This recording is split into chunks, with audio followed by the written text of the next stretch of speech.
Hey, it's Arroe. Podfest brings together 3 different conversations, from musicians to authors, doctors, environmentalists, and cooks in their own kitchen. It's real people with real stories. Podfest 63. We kick things off with an unforgettable singer-songwriter that fronts the 4th most successful band of all time, Jason Sheff from the group Chicago. Then we're revving up our motorcycles with 7-time Natl AMA champion Chris Carr. Our 3rd conversation is all about the movies and Hollywood, the legendary Christina Ricci. This is Podfest 63. Jason Sheff, the lead vocalist and bass player of the 4th most successful band in music history. We're talking about Chicago. I'm doing great. What's going on, man? Man, we have a Kevin Bacon 6 degrees of separation here. Bruce Geich. Unbelievable. I love Bruce. Oh my God. We have talked about you so much over the past years because you saved rock and roll, and you know you did, and because this country and the industry needed you, and you showed up, man, and we've always been so grateful for you. I appreciate that. And you know, it's funny, especially over this last year and a half, I talked to all of my artist friends, and you know, it's always been a joke that we're not really we're not curing anything. Well, yes, we are. Anybody who's able to really, and it's not about us, I'm not taking this personally, but what we do, and you too, to provide it with radio and getting it out there to people, it's medicine. So I feel the call to arms now and ready to serve. I'm so glad that you brought that up, because I was going to ask you about, as radio people, we are always consistently trying to figure out what that connection is with a person. As a musician, do you do the same thing where you sit back and you go, this is going to reach this person. We're going to help heal somebody today? I don't, and that's the beauty of it, is that all of a sudden, when you get people talking about it, like I was just kind of scanning some music videos the other day on YouTube, and the comments are just mind-blowing. They'll tell you exactly what this means to them, and you might write a song that doesn't come from a personal experience, and people will say, that helped me get through, an amazing time in my life, and so what we're providing, and the key though is to not take yourself too seriously, of thinking, this is me and I'm doing, we're just vehicles, and I think that having some time to reflect on that is really a great thing, because it's not about us. It's not about you personally. So step up. If you have gifts, everybody has gifts too. So find out how to spread those gifts and make the world a better place, because we really need it right now. And I'm excited. You speak of those songs. My Chicago go-to song has always been "Song for You." What Chicago song is the one that really brings you forward? I'll tell you, of the stuff that I grew up listening to, Just You and Me is when I first really got turned on to the band, because I'm 59 years old, so I was too young to catch the very beginning of it when it happened. But when Chicago 6 came out and my brother had won the album on the radio and brought it home, Feeling Stronger Every Day and Just You and Me were my jams. So Just You and Me always has been one of my favorites to perform live, along with 25 or 6 to 4, just classic, great songs. This rock and roll romance cruise, to me, is such a connection with real people. Is there somebody that you're going to visit or be with that you're excited about too? Because in reality, you're just as human as we are. Well, thank you. Yeah, I'll tell you who I'm really excited to meet are 10cc, and specifically the bass player, who's one of the lead vocalists, because I'm a bass player, lead vocalist. I'm friends with guys in Foreigner. Yep. Air Supply, both of those guys are my buddies, so I'm excited to see them too. Guess who I've never met? Little River Band, friends of mine. War, friends of mine. Oh my God. And Melissa Manchester was my first major artist that I sang background vocals on one of her records, so I can't wait to tell her that. Wow. Dick Clark played a major... And I'm sorry, I have to say Joey Molland of Badfinger, I've toured with, so I can't wait to hang with him again. I'm going to have him come up and play with me if he wants to. Wow. And vice versa. Dick Clark was such a major part of the journey, the early days of Chicago. Did you ever get to meet him? I did. In fact, we did. Obviously, I'm the second half of the radio hits of the band in the '80s. So when I met him, we did Dick Clark's Rockin' New Year's Eve. I can't remember what year it was. It was in the 90s, I believe.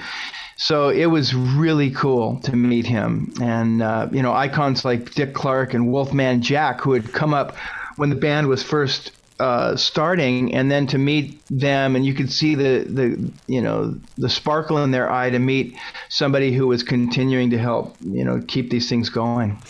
Well, like Bill said in the very beginning, it's very short today, but I look forward to the universe creating a path for us. I know that you guys come to Charlotte all the time, and I can't wait to see you on that live stage again, Jason, because you guys really bring your performance. Oh, I appreciate it, man. Thank you. Well, you enjoy that cruise, because I know we're all going to get together and we're all going to celebrate music and life, dude. Me too, buddy. Let's do it. Let's do it, man. Be brilliant today, okay, Jason? Thank you. You too.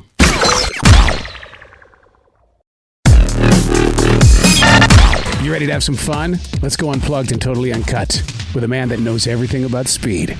Chris Carr. Man, you've had an exciting life, huh? I wouldn't trade it for anybody else's. Really? All that speed, all of those things that you've done, and there isn't that one little thing of you that would say, that was kind of dangerous.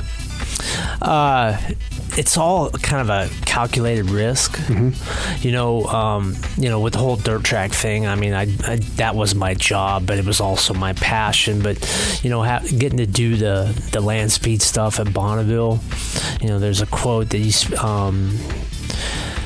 spend in the 5 minutes you spend going up and down the Salt in Bonneville, you live more in 5 minutes than you do for the rest of your life. I forget what the quote is, but it's one of those things that kind of gives you this hyper focus, and in order to do 350 miles an hour around there, nothing else in the world matters. And if you kind of just, it's one of those things that's euphoric when it's going right. Everything, you can't go fast enough. When it's a little bit off, it's the most frightening thing I've ever done. And when it's all over, it's like, wow, I survived that. That's pretty cool. How do you train for that kind of speed? Because it's over within seconds.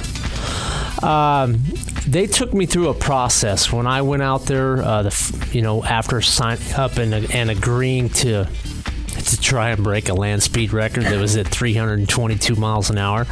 They put me through the paces. The first thing is learning how to start the bike, get the bike going, and then bring it to a stop. That's the most difficult part for it. It's designed to go fast, but it's not very good at low speeds. So I spent a whole day just them towing me up to like 60 miles an hour, and it was attached to a tow rope. I'd release the rope, and then I'd just get used to the handling of the thing and then bring it to a stop without putting it on its side. And I put it on its side a couple times. I put a racing stripe on the right and I put a racing stripe on the left in the process of learning how to operate the thing at slow speeds. But once we got the motor fired up and got the thing into gear, it's like, this thing's pretty cool. And I did a series of runs where I'd go up to the top of first gear and then bring it to a stop, and then I'd go up to second and bring it to a stop, and then up to third, and then it's a 4-speed. So I had a total of like 6 runs on the Salt under my belt with the motor running, and my 7th and 8th runs were the first runs of a meet in 2006, and I'm off the trailer. They were a world record at an average speed of 350 miles an hour. So wow. It was quite an experience. I vaulted to the top of that world very quickly. Because on this side of it, all we get to see is the victory. We don't get to see how you're trained, the challenges, and all that kind of stuff. So it's such a soundbite generation. But mentally and physically, I mean, you definitely had to be prepared for something like that. You had to be prepared for it to all go wrong and accept that it could. Mm-hmm. And I think that's no different than the flat track racing that I'm more well known for. It's a very, very tough sport, and for the automotive people out there to give you an idea what is AMA Pro Flat Track. I mean, it's sprint cars on two wheels with no roll cages and no seat belts. So when it goes bad, it hurts, and sometimes worse. As somebody who's grown up around it, I'm kind of a little desensitized to that because I've seen what can happen and what can go wrong, and so are all the guys that are on the AMA Pro Flat Track circuit. And having an opportunity to come to Charlotte again, with a 13-year hiatus, I think it is, since we've been here last. Wow. To be able to call the action and explain to those that have never experienced it before, I'm reliving it all over again. So it's a lot of fun, and Charlotte Motor Speedway on August 29th is going to be a great place for people to get their first taste of AMA Pro Flat Track, and I look forward to help explaining the action. It's almost like being that country music performer. You've got to share your song so other people can be pulled into the actual journey of what's going on. That's a very good way of looking at it. I've lived the life of a flat tracker for over 40 years.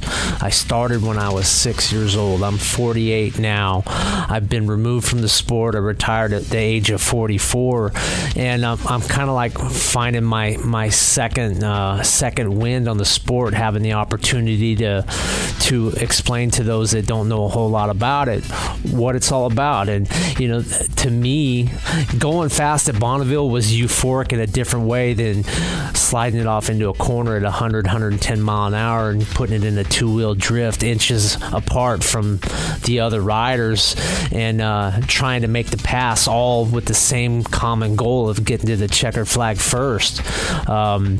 That's what it's about. That's what I lived for my entire life. Are you a part of the machine, or is the machine a part of you? It's both. Is it really? It's both, really. Sometimes, you get on a machine and you think it has a mind of its own. Yeah. If you've missed the setup, one of the things I like to say is that, an ill-handling motorcycle on these dirt tracks can be like having your hands on a wheelbarrow full of alligators. And you got to do whatever you can to keep the alligators in the wheelbarrow and go straight and get it to its destination. But then there are times when you hit your setup perfect, you're riding at the top of your game, where it becomes easy. And when that magic happens for you as a racer,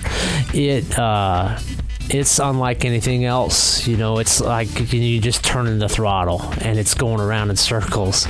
And to be on that bike, though, you've got to be able to hear the wind, because there's people coming up on you at all times. You've got to be able to hear the difference of things are changing quickly.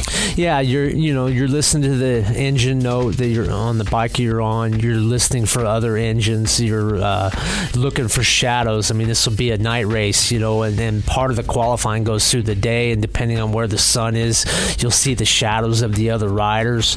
You'll hear their engines, and your whole goal is to make sure you don't smell their exhaust. Because when you're out front, you're in clean air, and that's what everybody is shooting for. Wow. See, it's speed, it's action, it's flat track. It's so Charlotte Motor Speedway. It really is, and it's kind of a shame that we haven't been here in so long. But I'm really glad we're back, because we know we're in the middle of NASCAR country. We know that a lot of the NASCAR drivers kind of got their start in the dirt on four wheels, and we ride many of the tracks that they cut their teeth on, whether it's modifieds or sprint cars or World of Outlaws or what have you. We have a common bond in that we've traveled a lot of the same paths. We've been on the same dirt. We've raced at places like Eldora in the past. We've raced at Knoxville.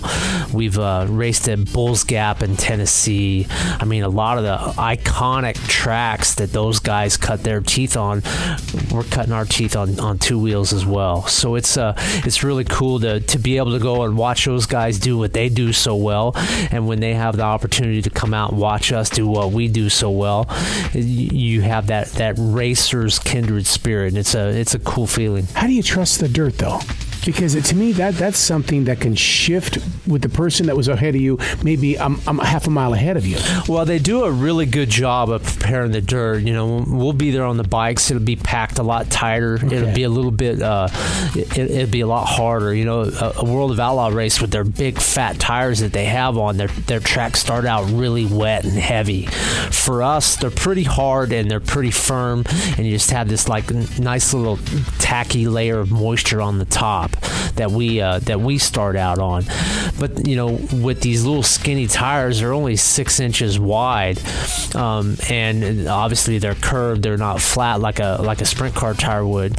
You lean the bikes over, and a lot of times you got a handlebar 6 inches from the ground going through the turns. That's what's cool about it, though. I mean, that's an art. It is an art. No different than being able to hold a World of Outlaw cars flat-footed around Charlotte Motor Speedway. We lean them over to where we're nearly dragging the handlebars. So it's quite the show. To have that confidence to learn how to do that art, I mean, you had to have been a gutsy little kid, because to lean a bike, I mean, that's not an everyday thing. Well, it's a learned skill. It's a trial and error type of deal. When I was racing, I never had anybody teach me how to ride. I got tips. I got riding tips or racing tips.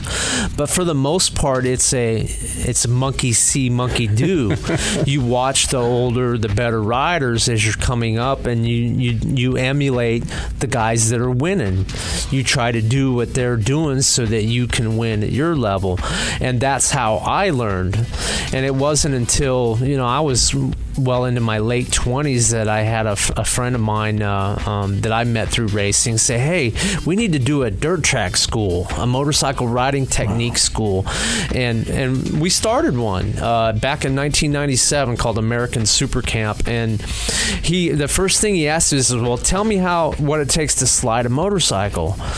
And I'm like, well, I don't know. I just do it. He says, no, break it down. Tell me what the steps are, and I really couldn't put it down on paper, and it was something that we had to kind of work at. It took about 2 or 3 years of doing the school of a lot of the monkey see, monkey do for us to develop the curriculum, because nobody really taught it. It was just a series of emulation as you grew up. And so that part, I can break it down now. I know where you need to sit on the bike, how much throttle position you need to have in relationship to the lean angle, in relationship to the amount of grip that the dirt's going to give you. It's all kind of a black art in some respects, but there is a basic core that all these guys are doing. Some of them just don't realize it. And that's the beauty of it, is that I've been able to kind of look at how you go around a dirt track from multiple angles and decipher what's right and what's wrong. What's fun about watching is that when you're up in the stands, you've always got those armchair quarterbacks up there that think they can do it too. And it's fun to hear how they try to piece it together, and they talk and they cheer and stuff. But how do you, when you're calling a race, how do you sit still? Because, Darrell Waltrip can't sit still when he's doing a race. How do you not want to just get out there and participate? Well, fortunately for me, I got it out of my system because I raced longer than most. Okay. Most motorcycle racers typically are done in their mid-30s to late 30s. I raced all the way up competitively until I was 44. And the last year that I went out, not only did I do the entire national circuit, but I did a bunch of other smaller races. I wanted to do what was called a farewell tour, farewell to flat track tour as a racer. And I raced at age 44 in 17 different states. I raced 35 races that year in all corners of the country and many places in between. And I was a wore-out son of a gun at the end of the year. I had my wife and my kids with me. We traveled by motorhome all over the country. And at the end of the year, I was like, I gave it my all. At my age, I was competitive. I finished second in 3 races by a combined total of 3/4 of a second.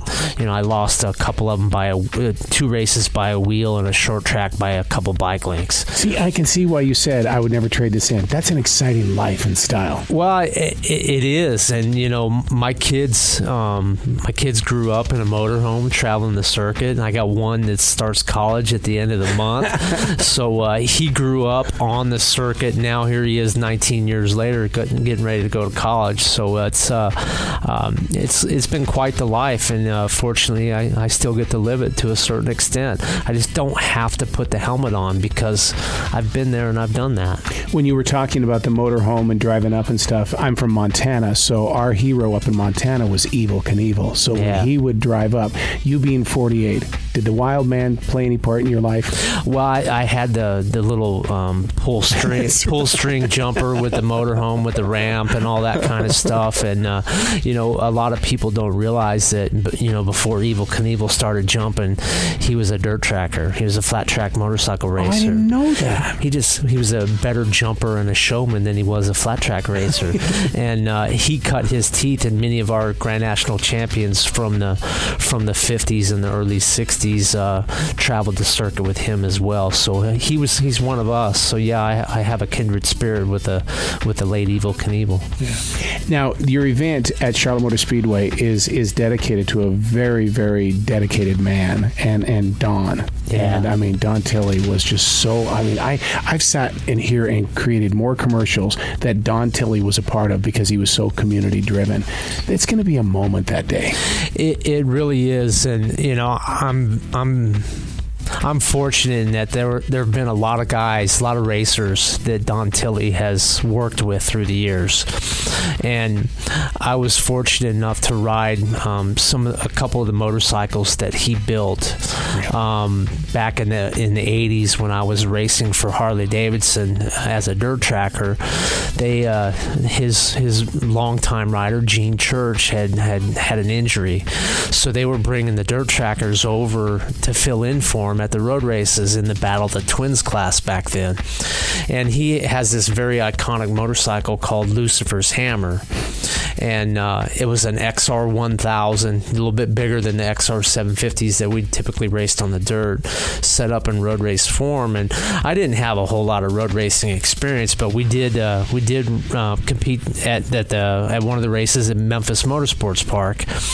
And even up until recently before he passed, that we always giggled about how fast that bike was. And at that time, I weighed like 125 pounds. So it was like a rubber chicken, on a horse.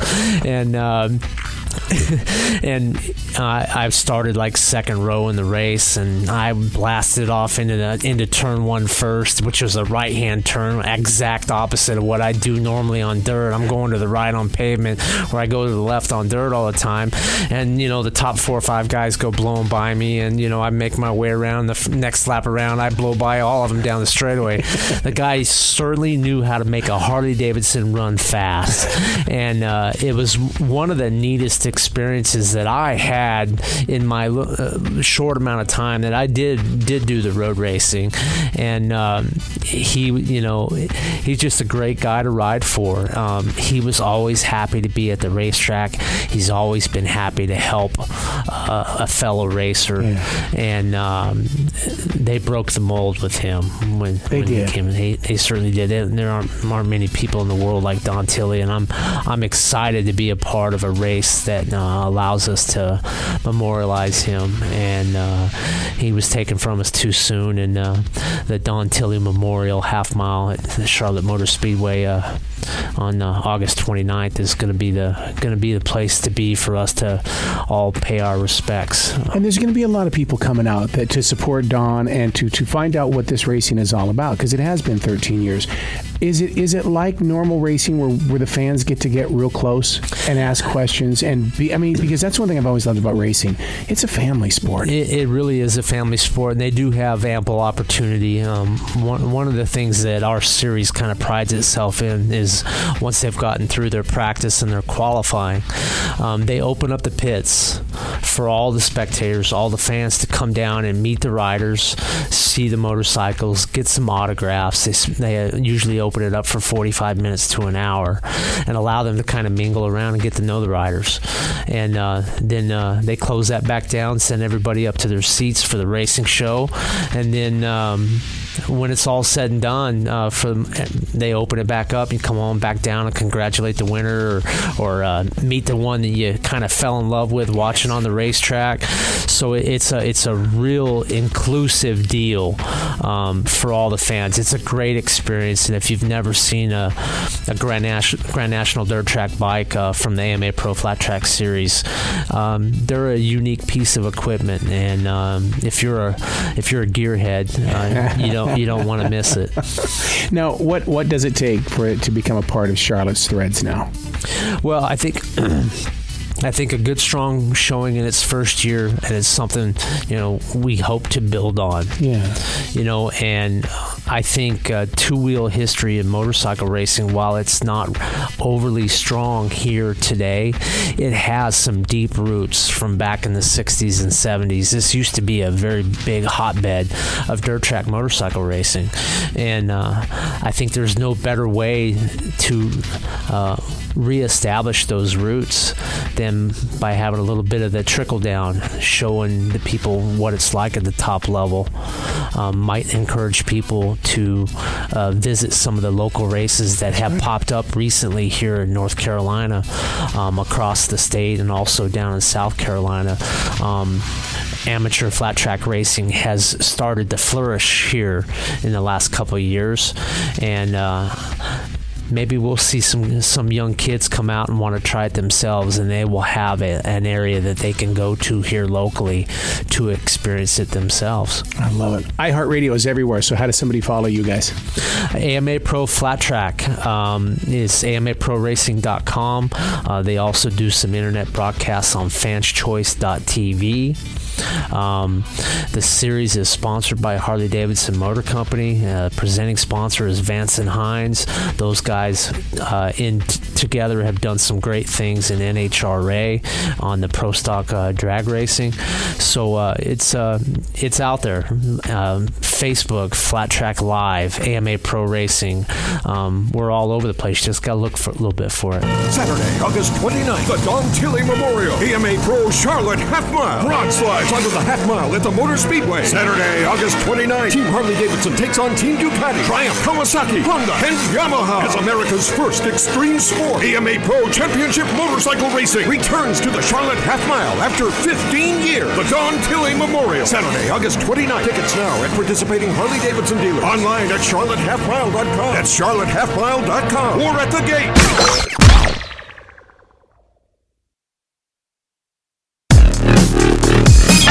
First, the trailer to Distorted. And then, when we come back, we'll be unplugged and totally uncut with Christina Ricci. This is the pinnacle? Lauren, Russell, welcome to 21st century living. We have the ultimate comfort and tranquility. All suites have access to our 24-hour surveillance of all key venues. I'll have a guy now check into this and see what I can dig up. A word just flashed across the screen. What word? I'm not one of them. Excuse me? Delivery? How did you get through the gate? And I have to ask you to leave. This is the pinnacle. Or I will call security. Have you noticed anything unusual about your apartment? What if someone is using this building as an experiment? What are you experiencing? Coercive flash images. Maybe you're just going to take time. This is not in my head. You're not paranoid. Who do you trust?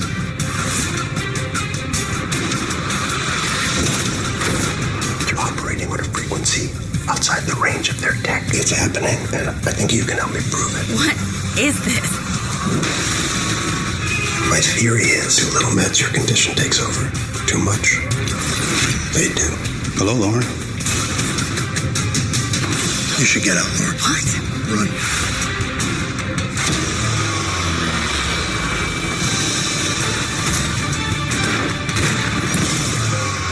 Lauren, you are fully aware of what you've done? I've done exactly what was asked of me.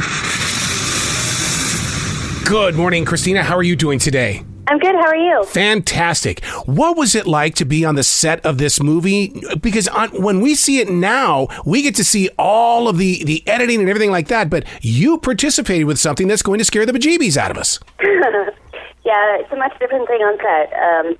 You have to imagine all of the terrifying images and sounds and all that stuff. So it can feel a little silly. The movie we're talking about is Distorted, which opens up on Friday. This movie scares me so much because it's almost like this could happen in this digital age. Yeah, I mean, I don't think it's too far-fetched. I mean, certainly this is something that somebody could do if they wanted to, I would imagine. But, I'm no expert. I mean, it's about the 21st century living with this digital age. When you're on the set like that and the scenes are unwrapping, I mean, do you find yourself getting scared as well? No, not really. As I said, they'll say, you get a flash of some horrible image, and so you have to create it for yourself and react on your own with no one else doing it, and it's very quiet. So it's not really terrifying. It's actually quite hilarious. This is the movie that a lot of people, it's going to create talk because everybody's going to want to go see it. You got the millennials that are waiting for a movie like this, and you've got older people that still love to have experiences like this. So you're really kind of crossing that line between the genres and the age groups. Yeah, I think also there's just so much technological advancement ahead of our sort of development as people that I think we still sort of have almost like a primitive fear of technology in some ways, and I think this really taps into a very base fear of the unknown. And that's to me is what makes a great movie is that unknown. And you use that word fear. And on the trailer, it says, "Don't fear the lies." That's a what's going on with this movie kind of line. Yeah, it's a pretty good tagline for the age. Now, are you getting the opportunity to do any writing, directing, or producing with your career and everything? Because your imagination has always been wide open. Yeah, my television series B, it's a book that I found that we brought to Amazon and created that show. I've produced a bunch of other indies, and I plan on doing more in the future, for sure. It's such an age for those indies, and plus, on top of that, it's just an opportunity to be seen and heard in this digital generation. Yeah, I think especially now, there really needs to be. There's really a place for genuine voices in art, and I think we need to kind of.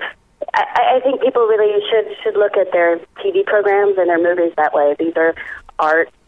These are pieces of art, and there should be real voices these days that have something to say because, certainly everything is about speaking your mind these days. Well, I've always thought that, like what you do with the indies and stuff like that, it's the brand new album. Because, like with music where everybody would get into it and there was always a message inside that music. Well, that's what happens with your shows as well. Yeah, you're right. Absolutely. Is it challenging to be on the business side of Hollywood, or is it like, wait a second, I'm going to only go so far here and let everybody else around me do the business side? No, I mean, that is the intimidating part, is actually going from I have this idea to how do I make this happen? And I think once you have a few successes and you really rely on people who can help you, I think it becomes much more attainable. But it is very intimidating, the business side of it. Speaking of helping, your organization, RAIN, really reaches out there and helps out a lot of people, doesn't it? Yeah, it's one of the reasons why I initially became involved with them. I thought it was such a pragmatic, practical approach to a crisis, a real crisis in our society. Well, and see, we need people like yourself to be able to step forward like you've done to kind of remind people that, hey, something's going on here and we need to make a change. Yeah, I think for me, my work with RAIN has really been about making sure that people who need help get help. Because rape and sexual assault is cyclical. And so if you can help survivors, then they might not be victimized and they might not continue the cycle themselves. And in those cases... And RAIN has not been afraid to reach out there and make themselves visible in a situation like this, because so many times, even newspapers they only want the bad headlines. They don't want to hear the healing headlines and all that kind of stuff. Yeah, I mean, that is the thing that I like about RAIN. RAIN is about actually solving problems, not about not about just making sort of grandiose statements and headlines. They're about actually organizing all the call centers across the U.S. so that if something happens to you, you have a place to call, and all those people have all been uniformly trained to give you the absolute best care at that time of need. You're so well-rounded with everything that you have done. How do you find focus in all, like with everything always coming at you, but yet you've always been that peaceful person? Well, that's not necessarily true. I had a very, very, very difficult time in my 20s and teens being a child, having been a child actress, and then all of a sudden being an adult and being famous and not having really had a childhood. It was very, very complicated and not calm at all. But I think now that I'm almost 40 and I have been, and I have a child, and I have a family, I think now I'm actually much more settled and able to really make intelligent choices, and I'm excited about the future. Absolutely. Well, of course, the digital age, you've got this new movie, Distorted. It's such an exciting time for you to be right back in our lives again. Yeah. Is it kind of weird for someone to say back in our lives again? In reality, you've never really left us, and you've always been here. And then, is that weird for people to say? Well, no, I understand what people mean. There are different levels of profile. Sometimes you do things that are more high profile and have a larger impact, and then you do work that sort of makes less of a splash for a while, and that's part of a career. Somewhere along there in that career, are you going to release any music? Because you speak so perfectly in tune. No, probably not. I love music so much, but I definitely would leave that to the experts. Hey, you want to find out more about the movie? Visit distorted.movie.